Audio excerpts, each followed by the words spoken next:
మంచి సమన్వయకర్త, క్రైస్తవ ఆధ్యాత్మికవేత్త, మంచి వక్త దైవజనుడు ప్రవీణ్ పగడాల గారు. అటువంటి దైవజనుణ్ణి కోల్పోవటం అనేటువంటిది మాకు చాలా లోటు. వారి మరణం మమ్మల్ని బాధలో ముంచింది. అటువంటి దైవజనుణ్ణి కోల్పోవటం మాకు దుఃఖకరం. అయితే వారు విడిచి వెళ్ళిన కుటుంబం కొరకు దైవజనులమైన మేము, మా సంఘాలన్నీ కూడా ప్రార్థన చేస్తున్నాయి. కానీ వారి మరణం వెనక ఉన్న మిస్టరీ అనేటువంటిది వీడి నిజానిజాలు మా అందరికీ తెలిస్తే మా బాధ కొంత నివారణ అవుతుంది.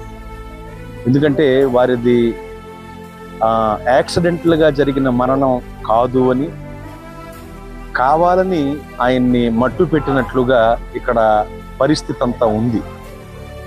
వారు పడిపోయిన విధానం కానీ, వారి ముఖం మీద తగిలిన గాయాలు కానీ, ఇది యాక్సిడెంటల్గా జరిగింది కాదు అనే విషయమే ప్రజలందరూ కూడా చెబుతున్నది. అదే కళ్ళకు కనబడుతుంది.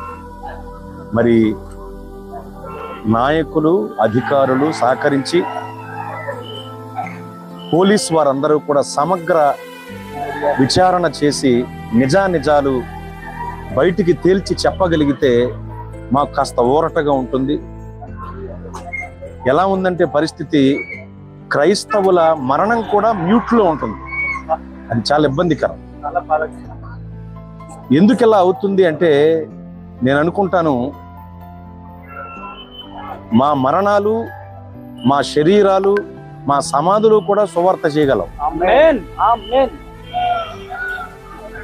ఎక్కడా సువార్త లేదు అనుకున్న సమయంలో అవసరమైతే మా సమాధి మీద ఉన్న సిలువలు కూడా ఒక సువార్తే.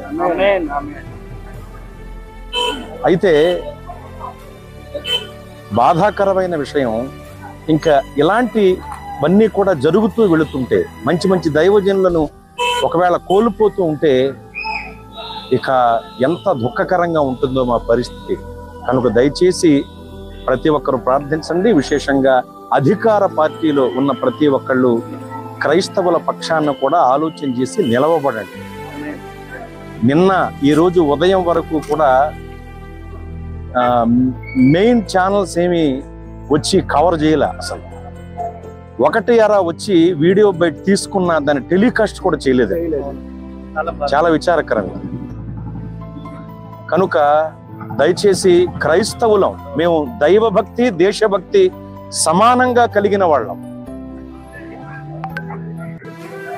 దేశ క్షేమం కోరి ప్రతిరోజు ప్రార్థించే వాళ్ళం క్రైస్తవులం మేము. ఒకవేళ సువార్తను ఆపేయాలని ప్రయత్నిస్తే అది ఎలాగూ అవ్వదు. సత్యాన్ని అడ్డగించగలరేమో కానీ ఆపటం ఎవరి వల్ల కాదు.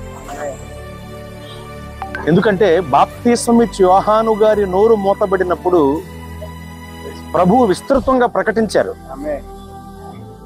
ప్రభువు వారు సిలువలో బలైన తర్వాత అపోస్తలులు లేచారు.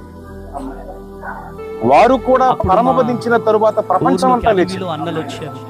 ఇలా విస్తరిస్తూనే ఉంటుంది సత్య సువార్త, దేవుని సేవ. ఒకవేళ ఎలాంటి సంఘటనల వల్ల అడ్డగించగలరేమో గానీ ఆపటం ఎవరి తరం కాదు.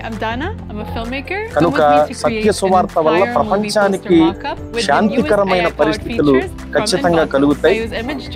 దయచేసి దేశ ప్రపంచ క్షేమం కోరి ఎల్లప్పుడూ ప్రార్థించే క్రైస్తవుల పక్షాన ప్రభుత్వం కూడా ఉండి మరి ప్రవీణ్ పగడాల గారి మరణం విషయంలో న్యాయం చేయాలని మేమందరం కూడా కోరుకుంటూ దేవునికి ప్రార్థన చేస్తున్నాం. దేవుడు ప్రవీణ్ పగడాల గారి కుటుంబానికి తోడుగా ఉన్నందుకు ఆమేన్.